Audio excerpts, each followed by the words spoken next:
Linda thought she was saving a car accident victim. She was wrong. She was reviving a killer. When she dragged the man in the $1,000 suit from the twisted metal of the SUV during the blizzard, her only thought was protocol. Airway, breathing, circulation. She tilted his head back, cleared his airway, and pressed her lips to his to force oxygen into his failing lungs. She didn't expect the shock of heat that cut through the freezing night. She didn't expect the corpse to grab her wrist with crushing strength, his coal-black eyes snapping open with predatory focus. And she certainly didn't expect his first ragged word to be a command that would chain her fate to his. Stay. Now, with hitmen closing in and nowhere to run, Linda realizes the blizzard was nothing compared to the storm she just pulled into her life. Welcome back to Channel Name. I hope you're staying warm wherever you are as winter really settles in. Before we dive into today's intense mafia romance, and trust me, this one gets dangerous, I want to do a quick roll call. Drop a comment below and let me know where in the world are you listening from right now. Whether you're wrapped up in blankets or somewhere tropical, I love seeing how far these stories travel. All right, roll call done. Now settle in, because a ghost is about to walk out of a snowstorm. The highway didn't just wind, it vanished. Linda's knuckles were white on the steering wheel as her headlights carved weak tunnels through the wall of white ahead. The blizzard had transformed Route 87 from a mountain pass into a death trap, each gust of wind shoving her aging Honda toward the guardrail like it had a personal vendetta against anyone stupid enough to be driving at 11 p.m. "Just keep moving," she muttered, squinting through the snow that pelted her windshield faster than the wipers could clear it. 2 more hours to the state line, 2 more hours and you're gone. She'd been running for 3 days now. 3 days since she'd walked out of her apartment in Philadelphia with nothing but a duffel bag and her nursing certification. 3 days since she'd finally accepted that staying meant dying, and that some promises weren't worth keeping. The storm masked everything: scent, sound, memory. It was the perfect night to disappear. She reached for the thermos of coffee in her cup holder when she saw it. A flash of red taillights careening wildly across both lanes 50 yards ahead. The black SUV fishtailed once, twice, then punched through the guardrail like it was made of paper. The sound of tearing metal echoed even over the howling wind. Linda's foot slammed on the brake. Her car skidded, the back end sliding sickeningly before the tires caught. She sat there, engine idling, heart hammering against her ribs. Keep moving. You didn't see anything. You don't stop for anyone anymore. But even as the thought formed, her hands were already moving. She threw the car into park, grabbed the emergency medical kit from the passenger seat, the one she'd stolen from the hospital on her way out, and shoved open the door. The cold hit her like a physical blow. She scrambled toward the broken guardrail and looked down. The SUV had rolled 30 feet down the embankment, lying on its side like a dying animal, smoke rising from the crumpled hood. Linda climbed over the guardrail. The descent was treacherous. She half slid, half fell down the slope, bare branches whipping at her face. When she reached the wreck, she noticed 3 things immediately. The windows were bulletproof glass, spiderwebbed but not shattered. The driver was dead, his neck bent at an angle that left no hope for miracles. And there was a man in the back seat, bleeding out. Linda wrenched open the rear door and crawled inside. The interior reeked of gunpowder, leather, and copper. The man was slumped against the far door, his expensive suit soaked through with blood spreading from a wound in his chest. She pressed 2 fingers to his throat. Weak pulse, thready. He had minutes, maybe less. "Stay with me," she commanded, ripping open his shirt. Entry wound, high right chest, no exit wound. The bullet was still inside. His breathing was shallow, irregular. His lung was collapsing. Linda didn't think. She moved. She positioned herself over him, interlocked her fingers, and began compressions. After 30, she tilted his head back, pinched his nose, and sealed her mouth over his. The moment their lips touched, the world stopped. It was heat, a searing, inexplicable jolt that raced from her mouth down her spine and exploded in her chest like a defibrillator firing straight into her heart. Beneath her, the corpse inhaled. His eyes snapped open, black, like oil, like a void, and locked on her face with the focus of a predator sighting prey. Before Linda could move, his hand shot up and wrapped her wrist. His grip was iron. "Stay," he rasped, his voice gravel dragged over broken glass. Then she heard it, voices outside the wreck, footsteps crunching through snow, the mechanical click-clack of a weapon being chambered. "Target's down here. Confirm the kill." The man's black eyes never left hers. "Run," he whispered. Linda looked at the entry wound still bleeding through his shirt, looked at the flashlight beams cutting through the snow above them, getting closer, and she made the stupidest decision of her life. "Can you move?" His mouth curved into something that wasn't quite a smile. "With you? Yes." She hooked her arms under his shoulders and dragged him. He was heavy, dead weight fighting her every inch, but somehow he managed to push with his legs. They tumbled out of the wreck into the snow just as the first flashlight beam hit the SUV. "Move! Move!" Linda hissed, hauling him up the embankment. Her lungs burned, her muscles screamed. Behind them, shouts erupted as the hitmen realized their target was escaping. They reached her car. She shoved him into the passenger seat, his head lolling against the window, and threw herself behind the wheel. The engine roared to life. She didn't use the headlights. She floored the accelerator and drove blind into the storm, the darkness swallowing them whole. Linda drove for 20 minutes without headlights, navigating by memory and sheer desperate instinct. The man beside her had stopped making sounds 5 miles back, which meant he was either unconscious or dead.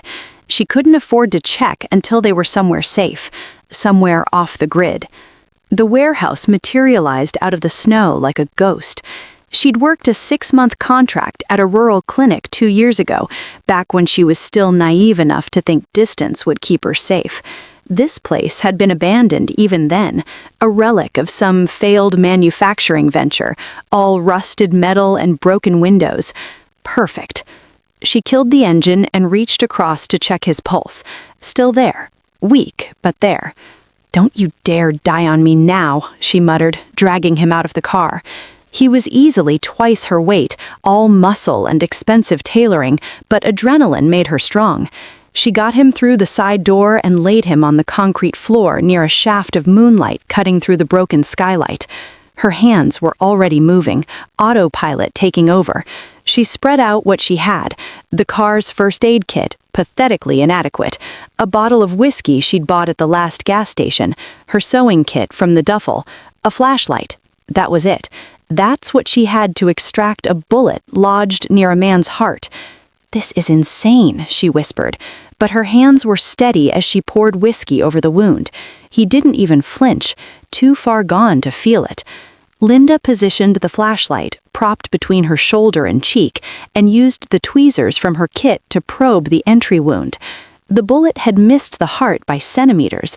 Lucky, if you could call getting shot lucky. But it was pressing against the lung, and every shallow breath he took was a countdown. She found the edge of the slug. Gently, impossibly gently, she worked it loose. Blood welled up, hot and dark. She'd done field medicine before, but nothing like this. Nothing this crude, this desperate. "Come on," she breathed. "Come on, you stubborn bastard." The bullet came free with a wet sound that made her stomach turn. She dropped it into an empty coffee cup and immediately packed the wound with gauze, applying pressure. His breathing changed, deepened slightly. Better. She was threading the needle to suture him closed when his eyes opened. They fixed on her face with an intensity that made her freeze.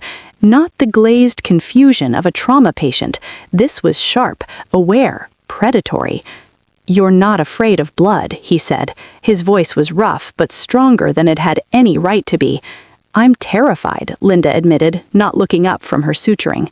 "But I'm more terrified of watching someone die when I could have helped." He watched her work in silence. She could feel his gaze on her hands, her face, cataloging every movement. When she finally tied off the last stitch and sat back exhausted, he spoke again. "Carlo," he said. "Carlo Friedman." The needle slipped from her fingers.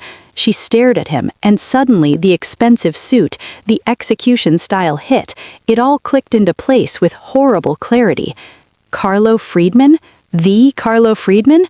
You've heard of me." It wasn't a question. She'd heard of him. Everyone had.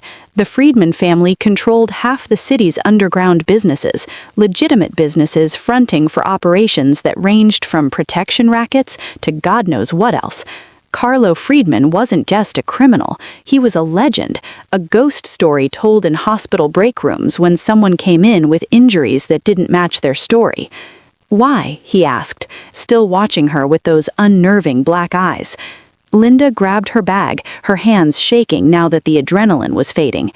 "Because that's what I do. I save lives. Now we're even. I'm leaving." She made it 3 steps before his voice stopped her cold. "You witnessed my murder," Carlo said. Each word was deliberate, final. "You have my blood on your hands, literally." He gestured to her stained scrubs. "Those men saw your car. They have your plates by now." Linda's stomach dropped. "You're not going anywhere," he continued, his voice softening into something almost gentle. Almost. "Because the moment you step out that door alone, you're a loose end, and my enemies don't leave loose ends breathing." She turned to face him, anger flaring hot in her chest. "So what? I'm your prisoner now?" "No." Carlo pushed himself up to sitting, wincing but managing it. "You're under my protection, whether you want it or not." The warehouse fell silent except for the wind howling through broken windows. Linda stood there, trapped between the door and the man she had just saved, and realized with sick certainty that she'd traded one prison for another. The cold had seeped into Linda's bones during the night. She'd tried sleeping in the car with the engine running for heat, but paranoia won out after an hour. What if they tracked the exhaust? What if someone drove by?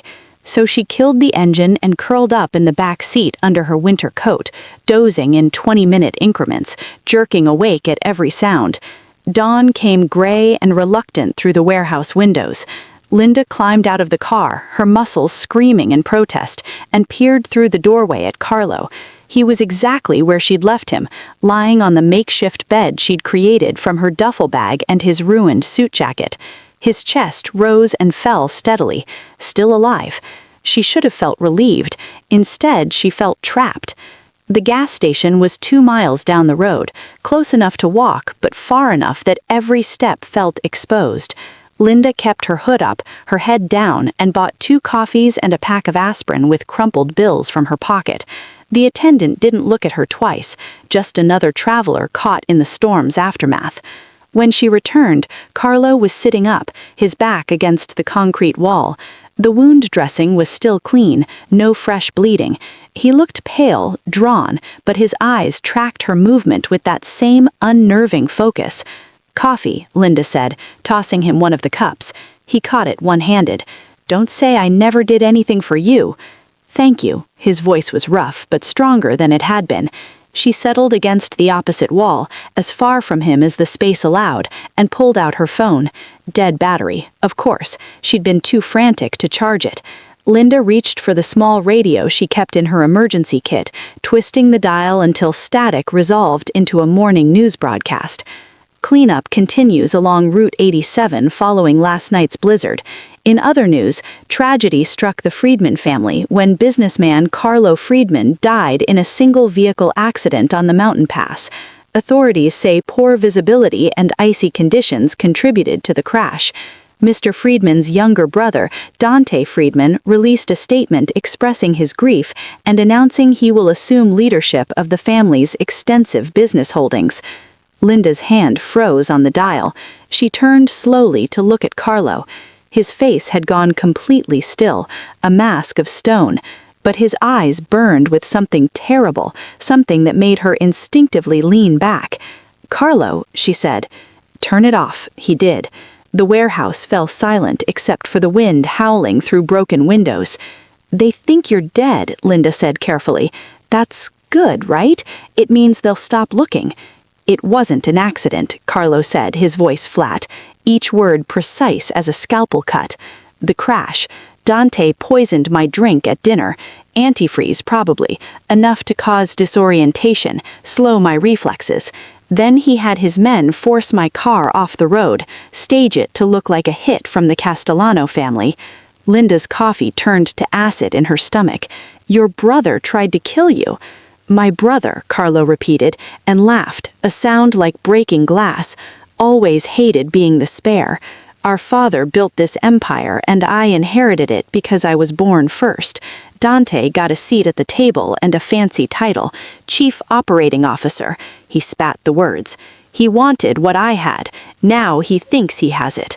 Linda stood up abruptly, pacing the small space.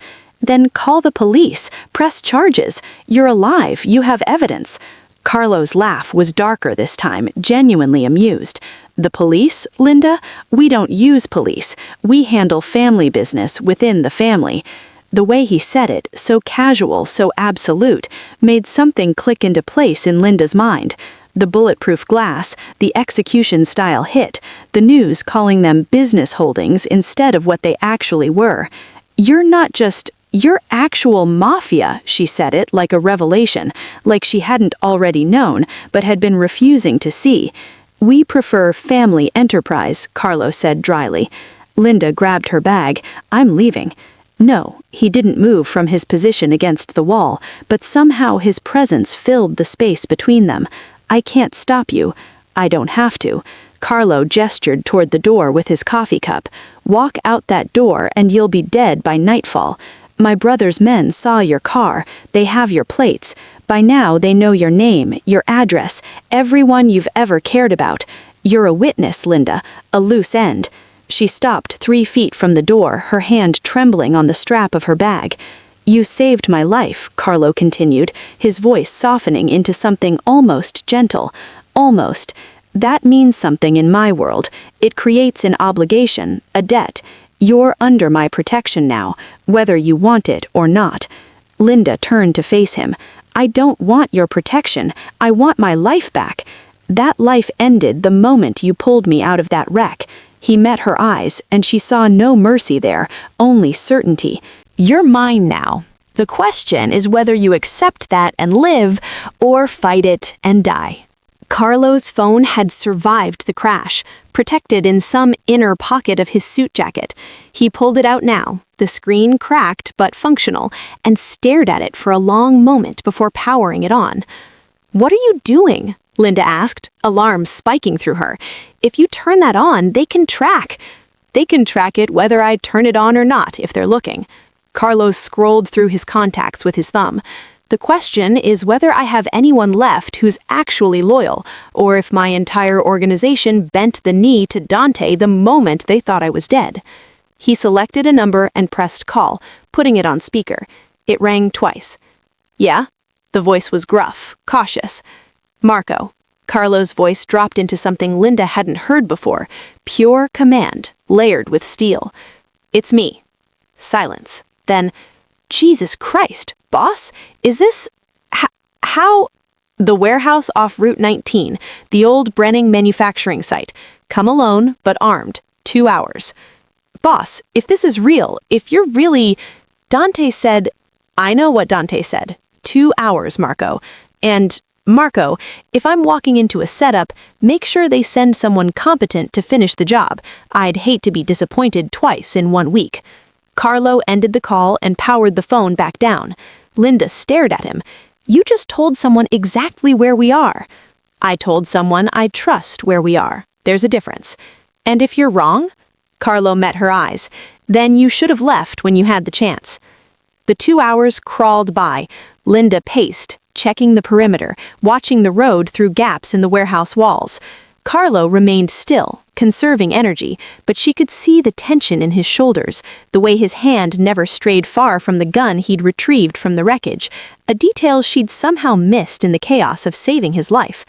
When the black sedan pulled up exactly 2 hours later, Linda's heart hammered against her ribs. 3 men emerged.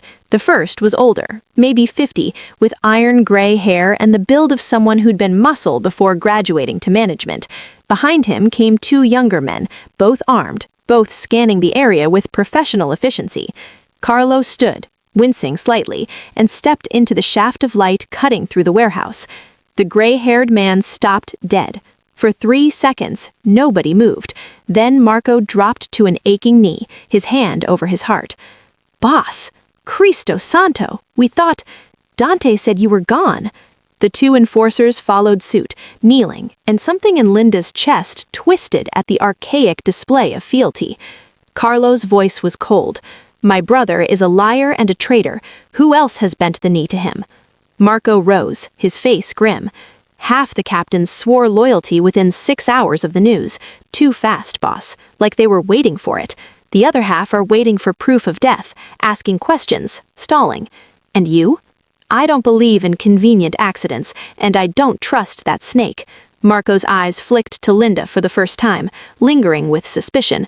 Who's the civilian? Carlo didn't hesitate. The woman who saved my life. She's under my protection. Anyone who touches her answers to me personally. The weight of that statement settled over the warehouse like a physical thing. Marco's expression shifted, calculating before he nodded once.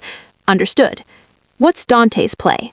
Succession gala. 3 days at the mansion. He's inviting every family, every affiliate, presenting himself as the new head of the Freedman organization, calling it a celebration of his brother's legacy. Marco's lip curled. Bastards moving fast to consolidate power before anyone can question the transition. Carlo was quiet for a moment, thinking. Linda watched his face, saw the cold calculation behind those dark eyes, and felt a chill that had nothing to do with the temperature. Then we have 3 days, Carlo said finally. I want a list of everyone who swore to Dante immediately. I want to know which of our people are compromised, which are scared, and which are smart enough to wait for facts. And Marco, this conversation never happened. As far as the world knows, Carlo Freedman died on Route 87. You're going to the gala. I'm going to crash my own funeral. Carlo's smile was sharp enough to cut. Make the arrangements. After Marco and his men left, Linda rounded on Carlo. You're not my property. He turned to face her, and something in his expression made her breath catch. No, he agreed quietly. You're not. You're far more valuable than property. You're the only person in this city who had nothing to gain from keeping me alive. No political advantage, no financial incentive, no debt you were paying off. You saved me because it was the right thing to do. Damn the consequences. He stopped just outside her personal space. That makes you either the stupidest woman I've ever met or the most dangerous. Dangerous? Linda laughed, but it came out shaky. I'm a nurse who can't even... You're unpredictable, uncorrupted. In my world, Linda, that's the most dangerous thing of all. His eyes held hers. I can buy everyone else, threaten or control. But you operate on principles I'd forgotten existed. That makes you invaluable and terrifying. Linda's back hit the wall. She hadn't realized she'd been retreating.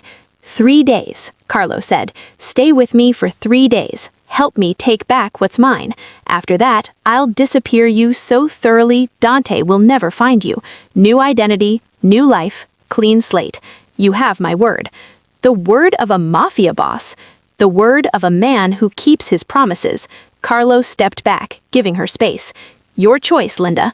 Always your choice. But choose quickly. The clock's already ticking. The safe house was nothing like Linda expected. She'd imagined something sparse and utilitarian, a mattress on the floor, bars on the windows, the aesthetic of paranoia. Instead, Marco pulled up to a high-rise in the city's financial district, all glass and steel, and the kind of wealth that didn't announce itself because it didn't have to. 20th floor, Marco said, handing Carlo a keycard. Owned under the Castellano Holdings shell company. Triple irony, it's technically enemy territory, which makes it the last place anyone will look. Carlo took the card, his movements still careful around the wound. You were always smart, Marco. I'll have clean clothes and supplies sent up within the hour. Medical equipment too, Marco said, his eyes cut to Linda. Anything specific she needs? Ask her yourself, Carlo said, mildly. She has a voice. Marco had the grace to look slightly chagrined. Ma'am? Linda rattled off a list of medical supplies, watching Marco's eyebrows climb higher with each item. When she finished, he nodded slowly. I'll make it happen.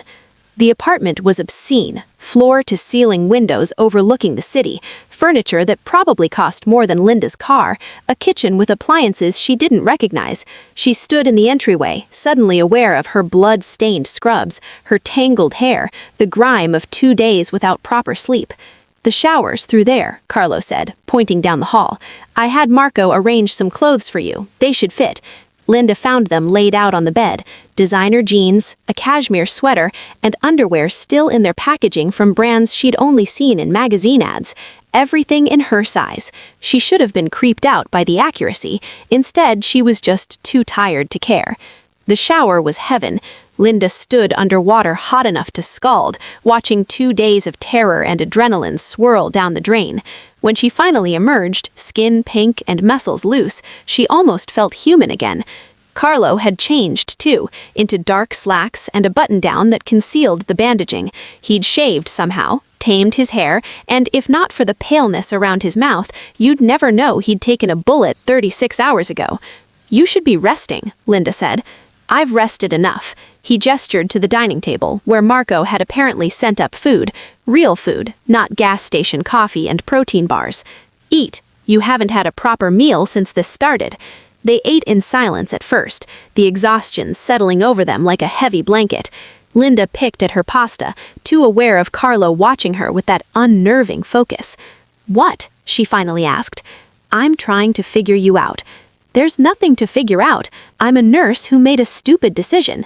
No, Carlo set down the fork. You're a woman running from something. I saw the duffel bag, Linda. Everything you own in one bag, no forwarding address, driving through a blizzard at midnight. You weren't just traveling, you were disappearing. Linda's hand tightened on her wine glass. That's none of your business. You made it my business when you saved my life. God, do you ever stop? Do you ever just let something be without dissecting it, controlling it, owning it? Linda said, I left someone who thought owning me was the same as loving me, who made me so small I almost forgot what it felt like to breathe. Carlo went very still. And you think I'm the same. Aren't you? You won't let me leave. Because Dante's men will kill you to tie up loose ends. I'm keeping you alive. Is that all this is? Linda's voice cracked. Obligation? Some mafia code of honor? Carlo stood, crossing to her with movements that were predator smooth, despite the injury. If it was obligation, I'd have Marco babysit you in some remote cabin until this blows over. I keep you close because... He stopped, jaw working. Because what? Because when I was drowning in my own blood, freezing to death in that wreck, the only warmth I felt was your hands on my chest. His voice dropped, raw and red.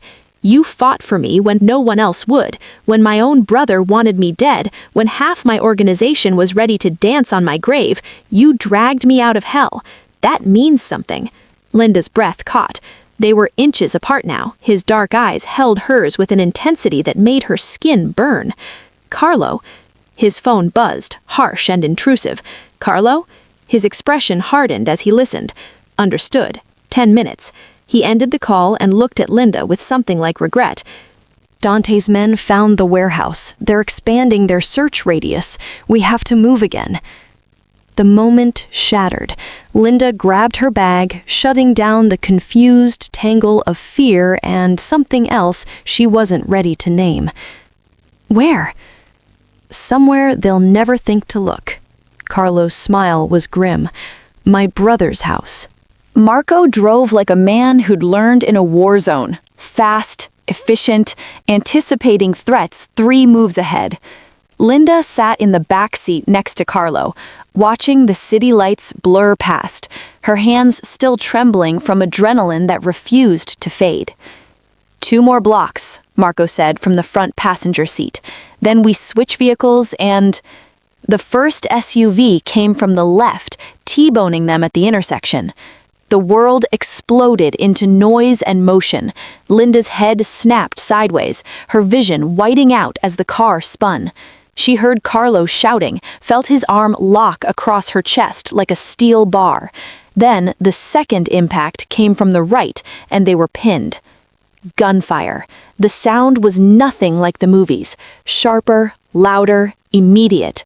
The windshield spiderwebbed. Marco's driver slumped forward, and Linda's nursing instincts screamed even as Carlo shoved her down. Stay down, he growled, his body covering hers as bullets punched through metal. Glass rained down on them, glittering and deadly. Marco returned fire through his broken window, buying them seconds. Back door, boss. Go, go. Carlo kicked his door open and dragged Linda out by her wrist. They hit the pavement running. Behind them, men shouted. More gunfire cracked through the night. The industrial district stretched before them.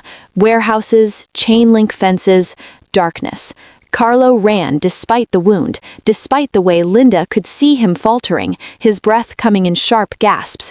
She grabbed his arm, taking some of his weight, and together they plunged into the maze of buildings.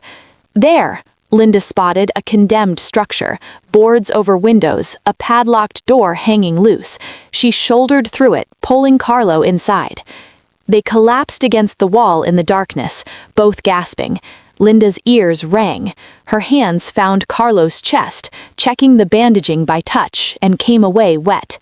You reopened it, she hissed. Carlo, you're bleeding. It's fine. It's not fine, you stubborn. She grabbed his hand and pulled him toward a broken window where streetlight filtered through. In that orange glow, she could see blood seeping through his shirt.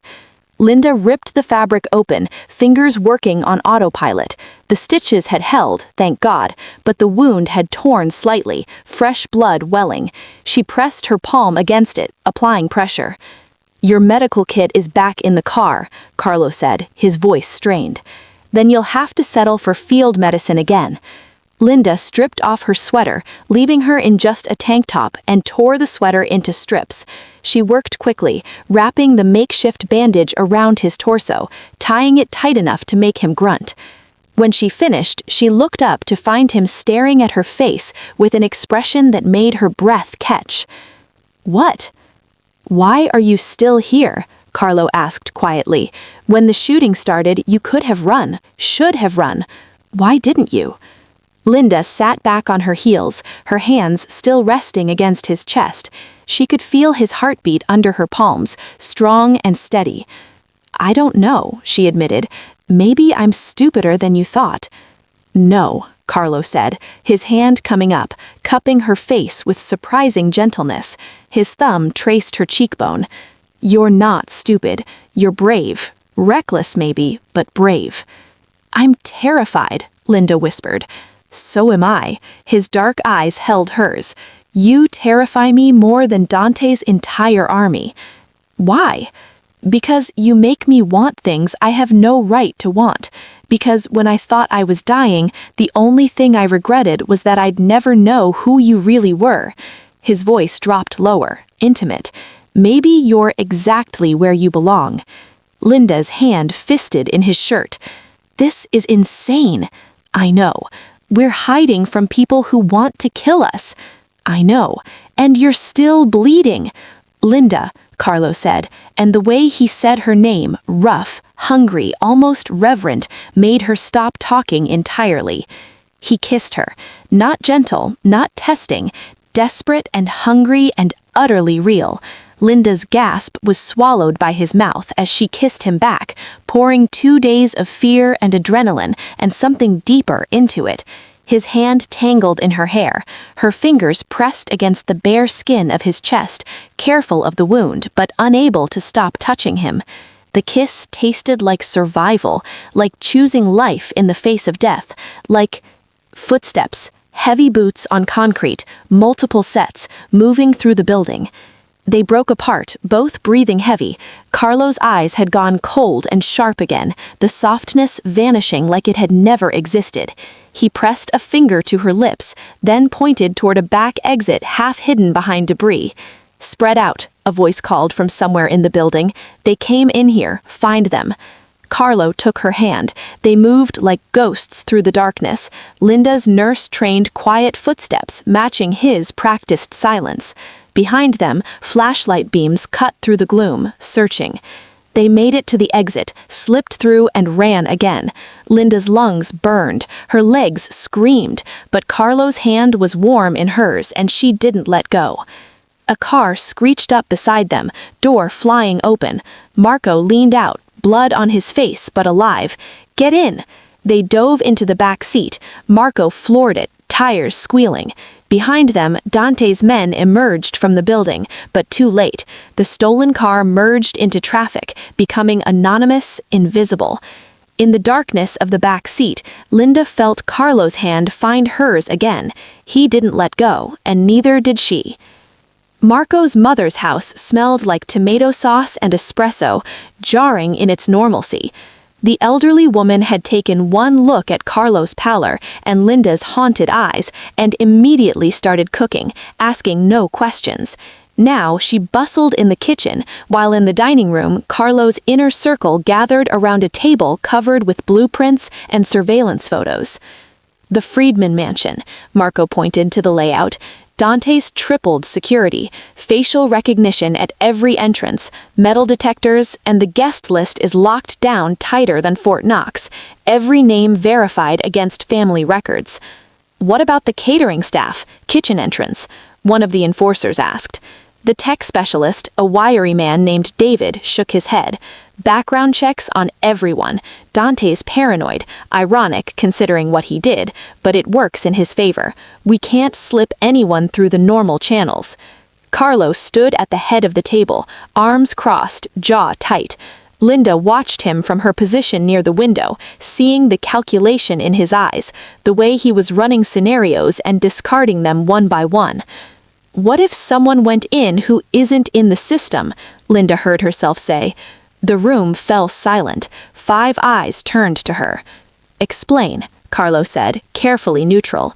Linda stepped forward, her heart hammering but her voice steady. I'm not family. I'm not in your databases. As far as your world is concerned, I don't exist. I'm a ghost to your security systems. Nobody's looking for me because nobody knows I matter. No, Carlo said immediately. Let her finish, Marco said quietly. Linda picked up one of the photos, the mansion's east wing.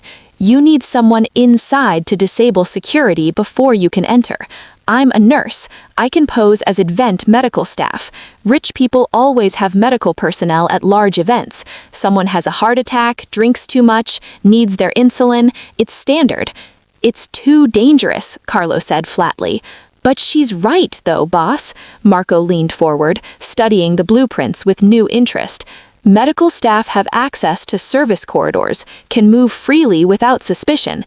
If she can get to the security hub here, he tapped the blueprint, and kill the facial recognition for even 5 minutes, we can get you inside.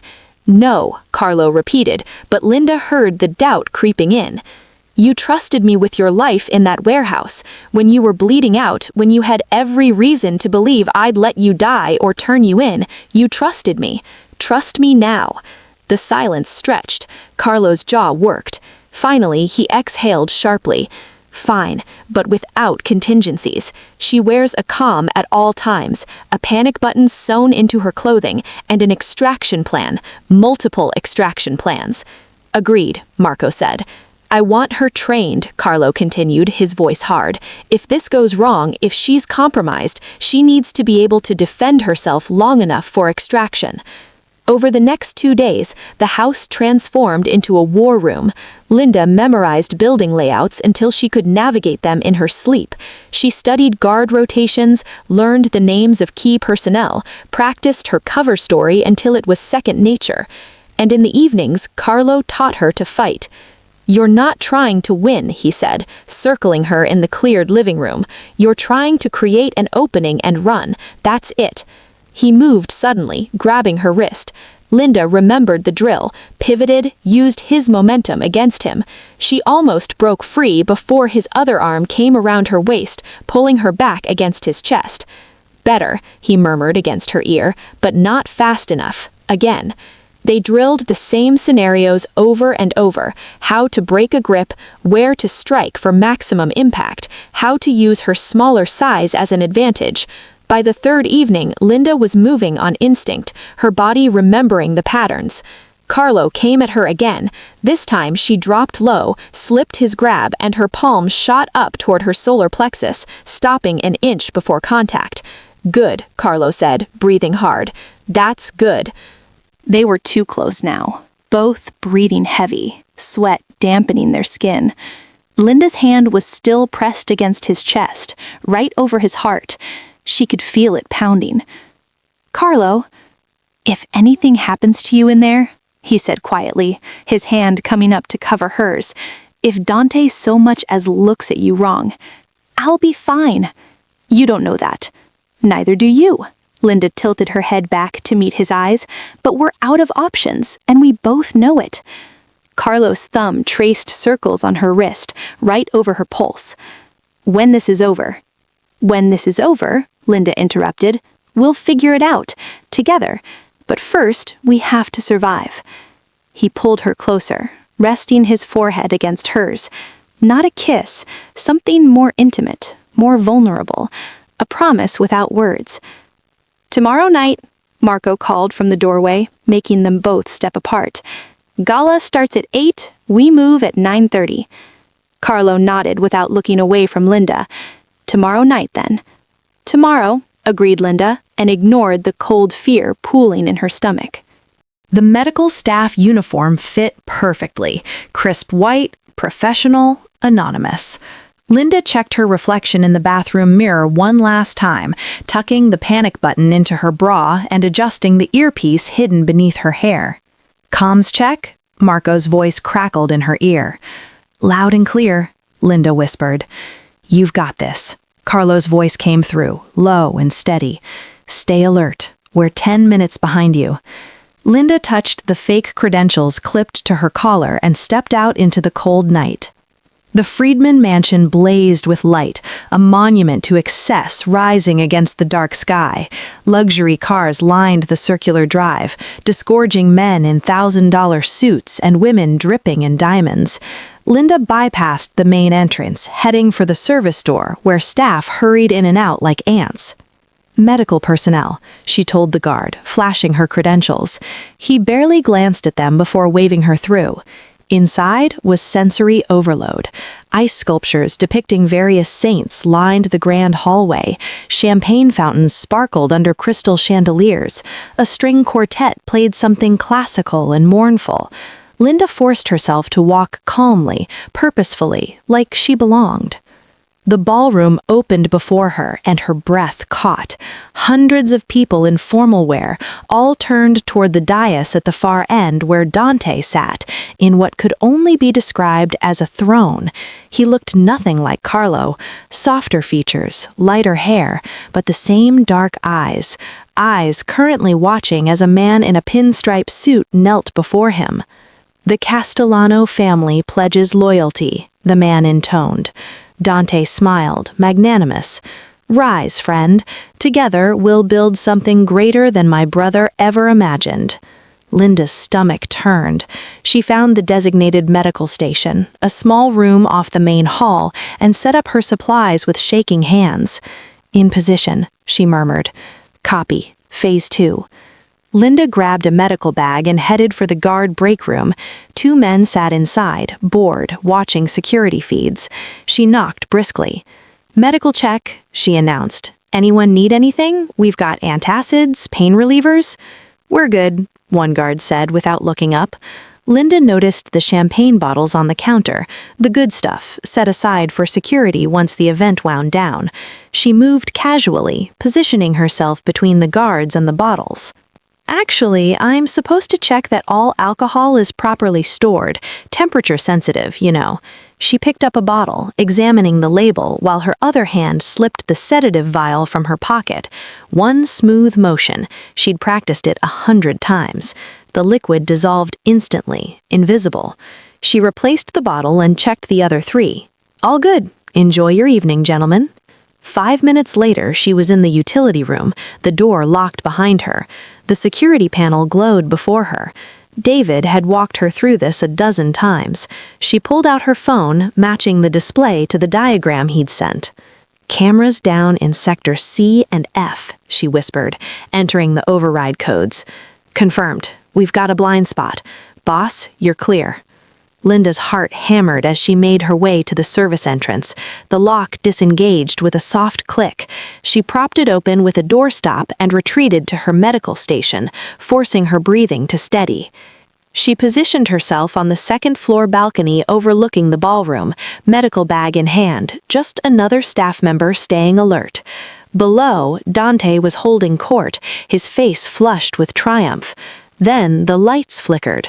The string quartet faltered, conversations died, and Carlo Friedman walked into the ballroom.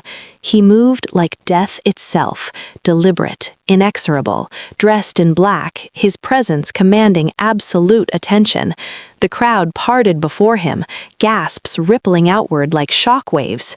Dante's face drained of all color. His champagne glass slipped from his fingers, shattering on the marble floor.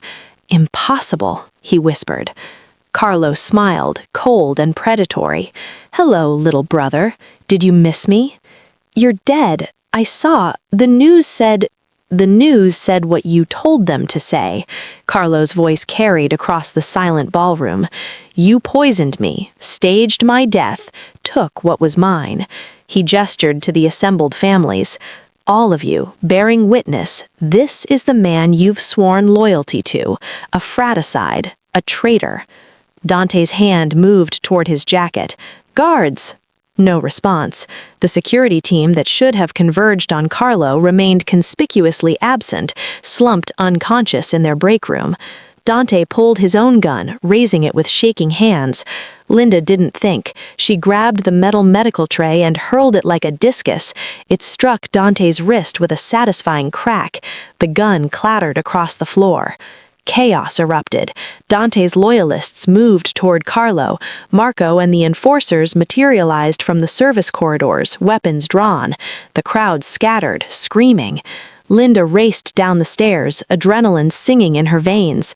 A man lunged at her, one of Dante's guards who had been outside during the champagne incident. She jammed an adrenaline injector into his neck. He dropped, convulsing. Another guard, another injector. Linda moved through the chaos like she moved through emergency rooms, quick and efficient, turning her medical supplies into weapons. In the center of the ballroom, Carlo and Dante circle each other. Dante swung wild, desperate. Carlo was surgical, blocking, countering, each strike precise and punishing. Blood bloomed on Dante's face. He stumbled. Carlo caught him by the throat, slamming him against the dais. The room fell silent except for Dante's choking gasps. "I could kill you," Carlo said quietly. "Our father's code says I should." "Do it," Dante spat blood. "You don't have the spine." Carlo's grip tightened. For a moment, Linda thought he would. Then he released his brother, letting him collapse. "Death is mercy," Carlo said, addressing the assembled families. "My brother poisoned me, betrayed our code, betrayed our blood." He turned, making eye contact with each family head. Let his punishment fit his crime. Exile. No family, no name, no protection. Anyone who helps him answers to me. The silence was absolute. In their world, Linda realized, this was worse than death. To be cast out, powerless, vulnerable. Dante's face reflected that understanding, crumpling into true terror. "Please," Dante whispered. "Brother, please." "You lost that title when you put poison in my drink." Carlo turned his back, dismissing him. "Get him out of my sight." Marco's men dragged Dante away, his pleas echoing through the mansion. The families watched. Then, one by one, they knelt.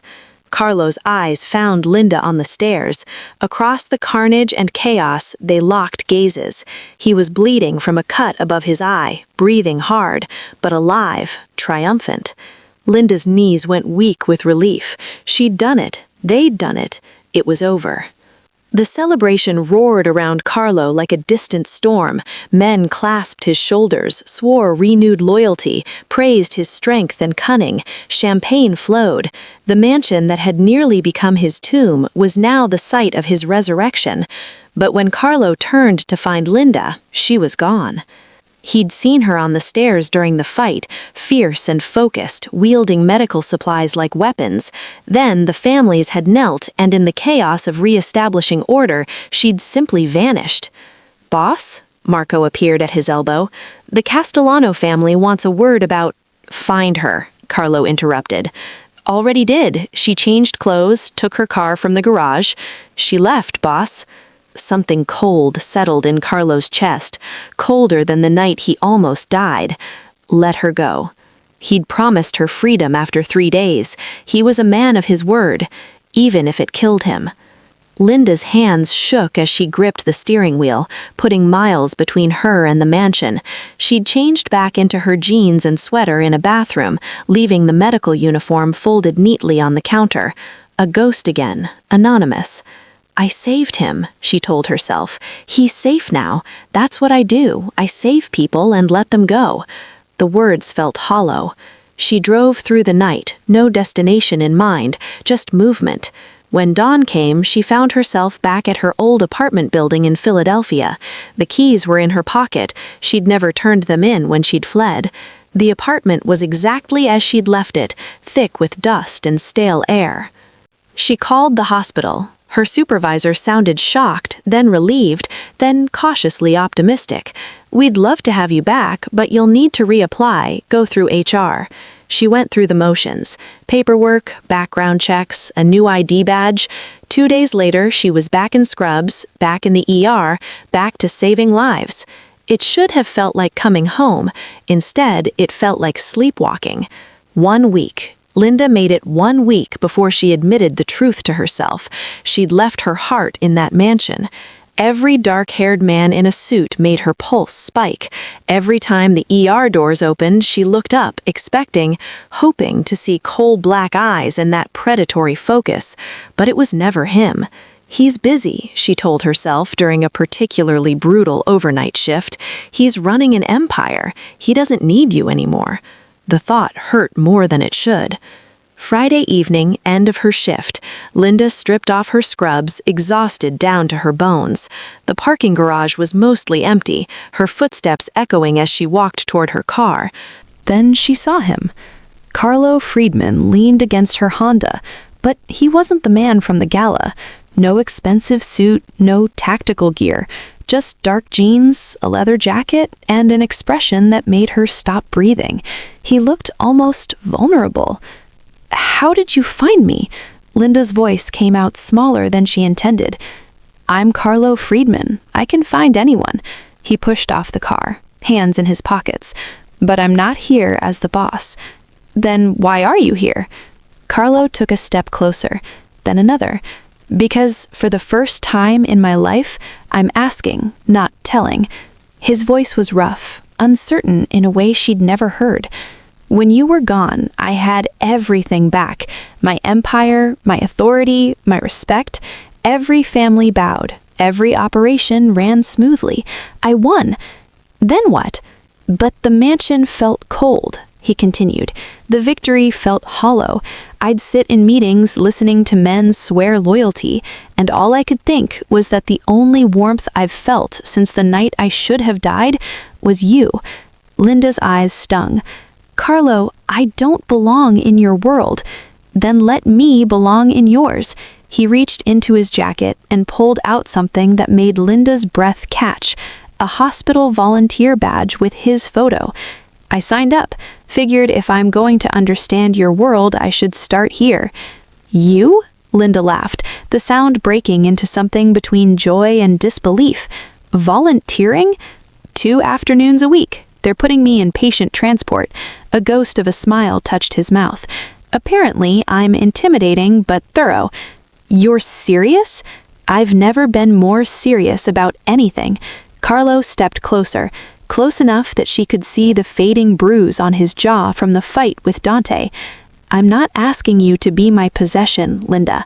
I'm asking you to be my partner, my equal, the woman who saved my life by giving me a reason to live." Linda's hands trembled as she unpinned her nurse's badge. "Then teach me about your world."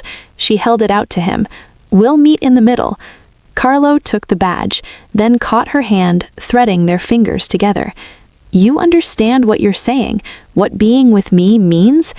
"I understand I've been half alive this week, that every patient I saved felt meaningless, because the one person I wanted to save was myself, and I didn't know how." Linda stepped into his space. "I ran from someone who tried to own me, but you're not him. You ask, you wait, you let me choose." "Always," Carlo said softly, "it will always be your choice." "Then I choose this. You. Us." She reached up, cupping his face. "But I have conditions." "Name them." I keep my job, my identity, my right to walk away if this becomes something I can't live with. Agreed. And you keep volunteering, keep trying to be more than what you were born to be. Done. Carlo's hand settled on her waist. Anything else? Yes, Linda smiled, through the tears now sliding down her cheeks. Kiss me, not because we're running or hiding or barely surviving. Kiss me because you choose this too. He did. Soft and slow and achingly tender, right there in the parking garage, under fluorescent lights. It tasted like hope, like second chances, like two broken people deciding to be whole together. When they finally broke apart, Carlo rested his forehead against hers. Stay. It was the same word he'd rasped in the wreck when he'd first grabbed her wrist. But now it wasn't a command. It was a question, a plea. Linda wrapped her arms around him, feeling his heart beat steady and strong against her chest. I'm not going anywhere. And for the first time since the blizzard, since the blood and chaos and terror, she meant it. She wasn't running anymore. She'd found something worth staying for, someone worth choosing every single day.